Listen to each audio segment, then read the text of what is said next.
قد يسرنا القرآن للذكر فهل من مدكر الحمد للہ رب العالمین والصلاة والسلام علی سید الانبیاء والمرسلین اما بعد فاعوذ باللہ من الشیطان الرجیم بسم اللہ الرحمن الرحیم 29ویں پارے میں سورۃ المزمل کی کل ہم نے ابتدائی 9 آیات مبارکہ پڑھی تھیں. اس کی ٹوٹل 20 آیات ہیں. آج کوشش کریں گے کہ اس کا پورا موضوع ہمارا مکمل ہو جائے. سورہ مزمل مکی صورت ہے اور نبی پاک علیہ السلام کو ایک پیارے انداز میں اللہ نے خطاب فرمایا ہے، اے چادر اوڑھنے والے. اور اس کے اندر ابتدائی طور پر تہجد کی بات کی گئی ہے اور قیام اللیل جس کو کہا جاتا ہے، اور قرآن مجید ٹھہر ٹھہر کر پڑھنا جس سے قرآن کی سمجھ آ سکے، اور جو رات کا اٹھنا ہے اور رات کی عبادت کرنا ہے، یہ نفس کی تربیت کے لیے بڑا اہم ہے اور بات کو سمجھنے کے لیے بہت اعلیٰ ہے. بندہ دنیا سے کٹ آف ہو کر جب اللہ کے حضور کنسنٹریشن کرتا ہے تو اس وقت اللہ کی طرف سے جو رحمتوں اور برکتوں کا نزول ہوتا ہے، کل اس کی ترغیب دی گئی. خصوصاً نبی پاک علیہ السلام پر تہجد کی نماز لازم تھی اور اس کا ذکر سورہ بنی اسرائیل کے اندر بھی ہے. نافلۃ لک، کہ حبیب جو وہ تہجد کی نماز ہے یہ نافلۃ لک، یہ فرض نمازوں کے علاوہ آپ کے لیے الگ سے ایک ضروری چیز ہے. امت کے حق میں یہ سنت ہے اور مستحب ہے اور نفل نماز ہے. آج جو بات 11 آیت سے کی جا رہی ہے وہ نبی پاک علیہ السلام کو صبر کے کرنے کی تلقین ہے اللہ کی طرف سے کہ اے حبیب، آپ اہل مکہ کو اگر بلاتے ہیں کہ دعوت قبول کر لو اسلام کی اور یہ رسپونڈ اچھا نہیں کرتے تو آپ حبیب صبر کیجیے. اعوذ باللہ من الشیطان الرجیم بسم اللہ الرحمن الرحیم وَاصْبِرْ عَلَىٰ مَا يَقُولُونَ. واو کا معنی اور، اصبر حبیب صبر کیجئے، علی اس بات پر، ما یقولون جو یہ کہتے ہیں، جو لوگ یہ بات کرتے ہیں کہ اللہ ایک نہیں ہے، بتوں کی پرستش کرتے ہیں، حبیب آپ کو رسول نہیں مانتے اور آخرت پر ایمان نہیں لاتے، ان کی بات پر آپ صبر کیجئے. ان کی باتیں دل آزاری والی باتیں ہیں، آپ صبر کیجئے. وَاہْجُرْهُمْ حَجْرًا جَمِيلًا. وَاہْجُرْهُمْ، آپ کا کام ہے ابلاغ، یعنی کلمہ پہنچا دینا. اگر یہ نہیں مانتے تو آپ پریشان نہ ہو. وَاہْجُرْهُمْ، ان سے الگ ہو جائیے. ہجرت کا لفظ بھی اسی سے نکلا ہے، الگ ہو جانا. وَاہْجُرْهُمْ، لیکن اس کا مطلب یہ نہیں ہے کہ حضور اپنے نبوت کا جو فریضہ ہے لوگوں تک پیغام حق پہنچانے کا اس کو چھوڑ دیں، ایسا نہیں. حضور نے ہجرت بھی فرمائی ہے مکہ سے مدینہ، تو آپ نے چھوڑا ہے مکے کو، لیکن اس کے باوجود جو اسلام کا مشن ہے اس کو نہیں چھوڑا. وَاہْجُرْهُمْ، اے حبیب ان سے الگ ہو جائیے. حجراً جمیلا، بڑی خوبصورتی سے ان سے الگ ہو جائیے، یعنی پیغام پہنچا دیجئے، اس کے بعد اللہ سے دعا کر دیجئے. بس ان سے کوئی امید نہ رکھیے، ان سے الگ ہو جائیے. وَذَرْنِي وَالْمُكَذِّبِينَ أُولِي النَّعْمَةِ وَمَهِّلْهُمْ قَلِيلًا. وَذَرْنِي، یہ 3 الفاظ ہیں جی، واؤ بلکہ 4 ہیں، واؤ، زر، نون اور یہ تینوں کا گرامیٹیکلی اپنا مقام. واؤ کا معنی اور، زر، اے حبیب ان کو چھوڑ دیجئے. یہ جو نون ہے یہ بنیادی طور پر جو زر فعل ہے اس کو زیر سے بچانے کے لیے آیا. ایک جھٹکی سی بات، سادہ سی بات میں آپ سے شیئر کر لوں گرامیٹیکلی. فعل ورب اپنے آخر پر گرامیٹیکلی زیر کو قبول نہیں کرتا. جیسے مرد کی ایک مردانگی ہوتی ہے اور وہ باتوں کو بعض اوقات عورت کی فیل کر جاتا ہے، اسی طرح فعل اپنے آخر میں زیر کو قبول نہیں کرتا. فعل کے آخر میں پیش بھی ہوتی ہے، زبر بھی ہوتی ہے، لیکن زیر کو کبھی فعل قبول نہیں کرتا. تو عربی کا ایک اصول ہے کہ فعل کو زیر سے اگر بچانا ہو تو ایک نون کا اضافہ کر دیتے ہیں. اس کو ہماری زبان میں نون وقایا کہتے ہیں کہ یہ وہ نون ہے جو لایا گیا ہے اس لیے کہ فعل زیر سے بچ جائے. تو واؤ، زر، نون اور یہ واؤ کا معنی اور، زر اے حبیب چھوڑ دیجئے.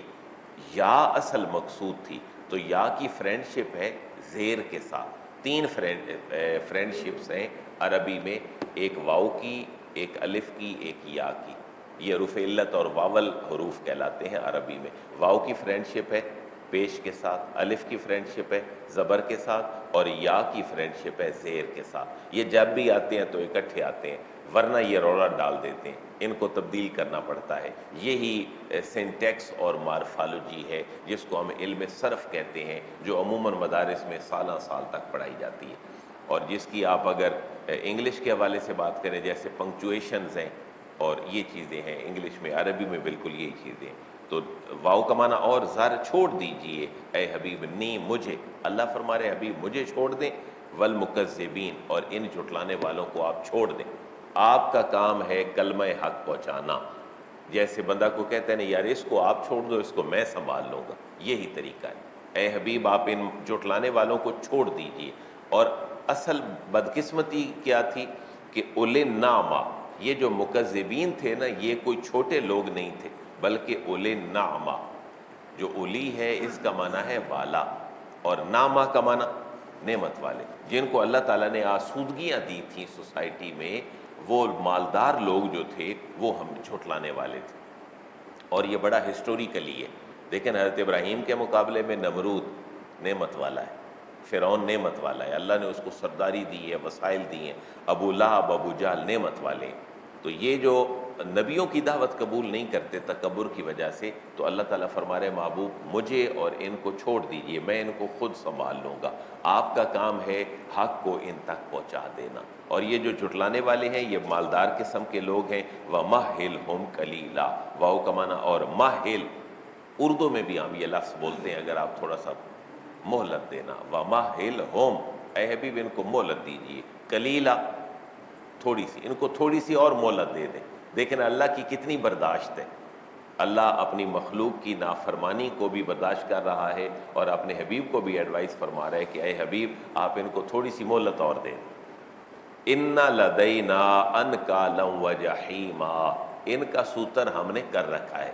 ان بے شک، لدینا، لدا اور لدن جو ہیں یہ پاس کے معنی میں ہوتے ہیں، اونرشپ کے معنی میں۔ ان لدینا، بے شک ہمارے پاس ہے ان کے لیے، انکالا وجحیما، انکالا بھاری بیڑیاں، یہ ہل بھی نہیں سکیں گے، ہم اتنی وزنی بیڑیاں ان کو قیامت والے دن پہنائیں گے، آج آپ کے قابو نہیں آتے، اس وقت یہ ہل بھی نہیں سکیں۔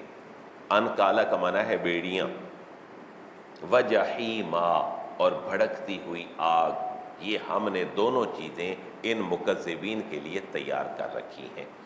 تیسری چیز ان کے لیے کیا ہے؟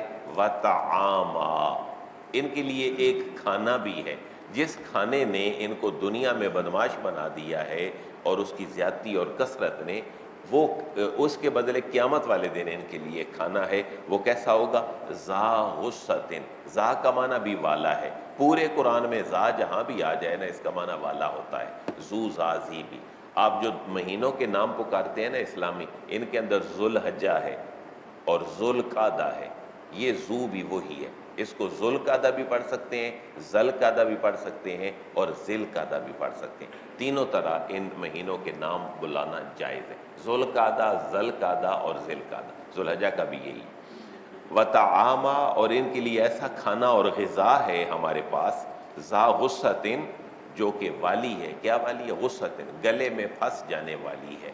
غصہ بھی یہی ہوتا ہے نا، بندہ بالکل بولنے کے قابل نہیں رہتا، بندہ بلڈ جو ہے وہ انتہائی پریشر میں آ جاتا ہے اور انسان بعض اوقات بول نہیں سکتا، یہ وہی کیفیت، پھنس جانے والا گلے میں کھانا ہم نے ان کے لیے قیامت والے دن تیار کر رکھا۔ وعذابًا علیما، اور اس کے علاوہ طرح طرح کے عذاب ہے، واؤ کا معنی اور عذاب ہے، علیما بڑا پینفل قسم کا ان کے لیے پنشمنٹ اور عذاب ہے۔ کس دن؟ یوم ترجف الارض والجبال وکانت الجبال کثیبا مہیلا، یوم جس دن، ترجف لرزنے لگیں گے، وائبریٹ کرنے لگ جائیں گی، الارض زمین، والجبال اور پہاڑ، یعنی پہاڑ جتنے اب سالڈ ہیں اللہ کی قدرت سے، یہ اپنی جو یہ سختی ہے اس سے نکل جائیں گے، بالکل نرم ہو جائیں گے جیسے ریت ہوتی ہے۔ آج اللہ نے ان کو طاقت دی ہوئی ہے کہ یہ ایسے ہوں، تو جس دن لرزنے لگ جائیں گے زمین اور پہاڑ، وَكَانَتِ الْجِبَالُ كَثِيبًا مَهِيلًا، واؤ کا معنی اور کانت، ہو جائیں گے، الجبال پہاڑ، کثیبا مہیلا، ریت کے بہتے ہوئے ٹیلے، جیسے ریت بہہ رہی ہوتی ہے، آپ ریت کو کبھی دیکھیں نا تو وہ عموماً صحراؤں میں ایک پانی کی شکل میں بہتی بھی ہے، تو پہاڑ اپنی سختی سے ریت کی نرمی میں تبدیل ہو جائیں گے اور جیسے وہ چل رہی ہوتی ہے۔ آج کل جتنی شدید بارشیں ہوئیں، جو کلاؤڈ برسٹنگ ہوئی، اس کے بعد دیکھا آپ نے پتھر بھی بہہ رہے ہیں پانی میں، پتھروں کی لگتا ہے بارش ہو رہی۔ تو یہ چھوٹی چھوٹی مثالیں ہیں اللہ تعالیٰ کی قدرت کی کہ اللہ تعالیٰ یہ بھی کر سکتا ہے۔ کسیبم مہیلا، جو پہاڑ ہیں وہ ریت ہو جائیں گے، اور ایسی ریت کہ جو بہتا ہوا ایک ٹیلا ہے، اس طرح یہ اپنی جو سولیڈیرٹی ہے اس کو ختم کر دیں گے۔ اور انا ارسلنا الیکم رسولا، اچھا یہ جو اس صورت کا موضوع ہے وہ تین ہے اصل، اللہ کی قدرت اور آخرت اور نبی پاک علیہ الصلوۃ والسلام کی رسالت۔ اب یہ جو اگلی آیت شروع ہونے لگی ہے، اس پچھلی آیت کا موضوع تھا ایمان بالآخرت، اب اس آیت کا موضوع ہے نبی پاک علیہ الصلوۃ والسلام کی رسالت۔ اس سے واضح ہے انا ارسلنا الیکم رسولا، انا بے شک ہم نے، ارسلنا ہم نے بھیجا، الیکم تمہاری طرف، رسولا ایک عظیم الشان رسول بھیجا۔ اس سے اس جملے کے اندر بھی بڑی بڑی لاجکس ہیں۔ مکے کے لوگ کہتے تھے کہ نبوت کا دعویٰ حضرت محمد صلی اللہ علیہ وسلم کا اپنا ہے، اللہ نے کوئی نہیں نبی بنا کے بھیجا۔ تو اللہ تعالیٰ فرما رہے ہیں انا ارسلنا، ہم نے بھیجا ہے، یعنی حضور کی رسالت کو اللہ نے اون کر لیا ہے کہ میں نے رسول بنا کر اپنے حبیب کو بھیجا ہے، اور الیکم تم سب کی طرف بھیجا ہے، اور رسولہ ایک عظیم الشان رسول بنا کر بھیجا ہے۔ اور اس کی حیثیت کیا ہے میرے رسول کی، میرے حبیب کی؟ سینکڑوں ہزاروں لاتعداد حیثیتوں میں، شاہدن علیکم، یہ گواہ ہے تمہارے اوپر، میرا حبیب کریم تمہارے اوپر گواہ ہے۔ تو ظاہر ہے گواہی کون دیتا ہے؟ جو معاملے کو دیکھ رہا ہوتا ہے۔ یہی حاضر و ناظر ہونے کا مفہوم ہے کہ اللہ کی قدرت سے کائنات کی چیزیں نبی پاک علیہ الصلوۃ والسلام کے سامنے ہیں، اور حاضر اور ناظر ہونے کا جہاں اللہ توجہ فرمائے وہاں ہی حضور حاضر اور ناظر، کیونکہ گواہی حضور نے دینی ہے تو حضور چیزوں کا مشاہدہ فرما رہے ہیں۔ شاہدن علیکم، تم پر گواہ بنا کر بھیجا ہے میں نے اپنے عظیم الشان رسول کو، کما ارسلنا الی فرعون رسولا، کما جس طرح، ارسلنا ہم نے رسول بنا کر بھیجا تھا، الی فرعون فرعون کی طرف، رسولا ایک شخص کو۔ اب وہ کون تھے؟ حضرت موسیٰ علیہ السلام تھے۔ اب سوچنے کی بات پتہ کیا ہے کہ یہ صورت مکی ہے کہ مدنی؟ مکی ہے، اور مکے کے لوگ جو اہل کتاب ہے وہ نہیں ہیں، مدینے کے لوگ اہل کتاب ہیں۔ وہ سابقہ انبیاء کے پیغام نبوت سے زیادہ واقف مدینے کے لوگ ہیں۔ یہودیوں کا مسکن بھی وہی ہے اور عیسائیوں کا مسکن بھی وہی ہے، اور جو ویسے حضرت موسیٰ علیہ السلام کا آنا ہے وہ مصر میں آنا ہے، اور اصل معاملہ ان کا بنی اسرائیل کو مصر سے لے کر شام پہنچانا ہے۔ لیکن مکی صورت میں بھی حضرت موسیٰ کا فرعون کی طرف رسول بن کر آنا اس کا ذکر ہے۔ پتہ یہ چلتا ہے کہ وہاں کی جو پوری تہذیب ہے قرب و جوار کی، سینکڑوں ہزاروں سال پر محیط جو وہ جغرافیہ ہے کلومیٹر پر، وہ ایک دوسرے سے واقف ہے۔ اگر مکے کے لوگوں کو مصر اور شام کی بات بتلائی جا رہی ہے تو وہ اس تہذیب سے ایک دوسرے سے واقف ہیں۔ ہم عموماً یہ کہتے ہیں کہ ہم ایڈوانس دور میں ہیں، لیکن اللہ نے جہاں بھی انسان کو بھیجا ہے وہ اپنی ایجادات کے اعتبار سے ہمیشہ ایڈوانس دور میں ہی رہا ہے۔ تو یہ قرآن کی یونیورسیلٹی ہے اور اس کی گلوبلائزیشن ہے کہ اس نے ساری چیزوں کو لوگوں کے سامنے رکھا ہے۔ مکے کے لوگوں کو مصر کی اور شام کی بات بتلائی جا رہی ہے۔ اب یہ بات ان کے سامنے کیوں رکھی گئی ہے کہ جس طرح فرعون نے جھٹلا دیا تھا اس طرح تم فرعون نہ بنو، تم میرے حبیب کی غلامی میں آ جاؤ۔ فَعَصَىٰ فِرْعَوْنُ الرَّسُولَ، فا کا معنی پس، عصا نافرمانی کی، فرعون نے، الرسول اس رسول کی جو فرعون کی طرف بھیجا گیا تھا، یعنی حضرت موسیٰ علیہ السلام۔ یہ جو رسولہ کے اوپر الف لام ہے نا جی، یہ اس کو کامن ناؤن سے اس نے پراپر ناؤن بنا دیا، نکرہ سے معرفہ بنا دیا۔ معرفہ کسی متعین چیز کے اوپر دلالت کرتا ہے، اسپیسیفک ایک پرسنالٹی کے اوپر الف لام، تو یہ اس سے مراد، الف لام سے مراد حضرت موسیٰ علیہ السلام۔ فَعَصَىٰ تو نافرمانی کی، فرعون نے، الرسول حضرت موسیٰ علیہ السلام۔ فَأَخَذْنَاهُ أَخْذًا وَبِيلًا تو ہم نے اس کو چھوڑا نہیں، فا کا معنی پس، اخذنا ہم نے پکڑ لیا، دبوچ لیا، یعنی پنشمنٹ دی، اخذنا ہو اس کو چھوٹی سی نہیں، اخذم وبیلا بڑی سختی سے ہم نے اس کو پکڑ لیا۔ وابل ہم نے کہیں کسی صورت میں پڑھا تھا کہ جو منافقین کے اور کفار کے اعمال ہیں وہ اس کی طرح ہیں جو مٹی اڑتی ہے، دھول، اور وہ پتھر پہ پڑ جائے اور شدید بارش پڑے، وہ جو وابل ہے تو وہ اس کو دھو دیتی ہے۔ وابل اور وبیلا یہ ایک ہی معنی میں۔ فَأَخَذْنَاهُ تو ہم نے اس کو ان کو پکڑ لیا فرعون کو، اخذم وبیلا بڑے سخت طریقے سے فرعون کو ہم نے پکڑ لیا۔ فَكَيْفَ تَتَّقُونَ إِن كَفَرْتُمْ يَوْمًا يَجْعَلُ الْوِلْدَانَ شِيبًا، یہ انتہائی جھنجھوڑنے والا جملہ ہے کہ کیسے تم بچ سکتے ہو مکے کے لوگوں اللہ تعالیٰ کی نافرمانی کرتے ہوئے اور آخرت کا انکار کرتے ہوئے، تم اس دن سے کیسے بچ سکتے ہو جو دن جوانوں کو بوڑھا کر دے گا۔ اپنی بلاغت کے اعتبار سے بھی بہت بڑا جملہ ہے، وہ جو دن جوانوں کو بھی بوڑھا کر دے گا۔ فا کا معنی پس، ذرا سوچو، کیف تتقون تم کیسے بچ سکو گے، ان کفرتم اگر تم اسی طرح انکار کرتے رہے، کس سے بچ سکو گے؟ یوما اس دن کی پنشمنٹ سے، اور اس دن سے کیسے بچ سکو گے؟ یجعل الولدان شیبا، یجعل جو بنا دے گا، الولدان بچوں کو، شیبا بوڑھا، جو بچوں کو بوڑھا بنا دے گا، اس دن سے تم کیسے بچ سکتے ہو؟ اور اس دن کا دوسرا حال کیا ہوگا؟ السماء منفطر بہ، اور یہ دن ایک تو جوانوں کو بوڑھا کر دے گا، اور دوسرا اس دن کا حال یہ ہوگا، اس کے ٹیرر کا، اس کے خوف کا، کہ السماء جو آسمان ہے، منفطر یہ پھٹ جائے گا، بہی اس دن کی سختی اور اس دن میں جو اللہ کا خوف ہوگا اس کی وجہ سے یہ آسمان پھٹ جائے گا۔ جیسے بندہ کہتا ہے نا دکھ درد سے میرا دل پھٹ رہا ہے، اس دن جو دکھ ہوں گے، جو تکلیفیں ہوں گی، بندے کو اپنا حساب کتاب اپنی آنکھوں کے سامنے نظر آ رہا ہوگا، جس اللہ کی فرمانبرداری کی رسول کی تلقین کرتے تھے وہ آج پوچھی جائے گی۔ اس دن آسمان ہول سے، درد سے پھٹ جائے گا۔ کان وعدہ مفعولا، کانا ہوگا، وعدہ اللہ تعالیٰ کا وعدہ، مفعولا ہو کر، اللہ تعالیٰ کا جو وعدہ ہے وہ اس دن ہو کر رہے گا۔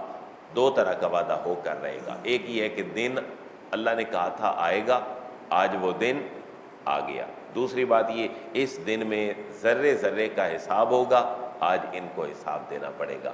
عربی ٹیکسٹ کے اعتبار سے انتہائی پیارا جملہ ہے، کان وعدہ مفعولا، اللہ تعالیٰ کا وعدہ جو ہے وہ ہو کر رہے گا۔ اور یہ جو باتیں کی جا رہی ہیں اور یہ جو قرآن ہے یہ کیا ہے؟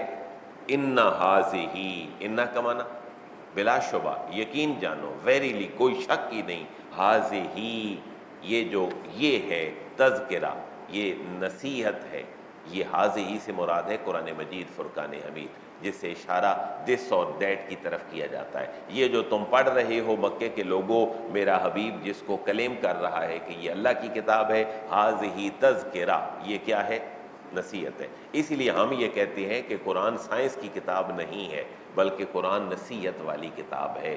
لیکن سائنس کے جتنے اشارے ہیں وہ اللہ نے قرآن میں دے دیے ہیں، کتنی ساری آیات فزکس پر، کیمسٹری پر، بیالوجی پر، میتھ پر، ایسٹرونومی پر قرآن مجید فرقان حمید کے اندر موجود ہیں، لیکن اصل اس کی شان یہ ہے کہ یہ کتابیں ہدایت ہے اور یاد دہانی اور نصیحت والی کتاب ہے۔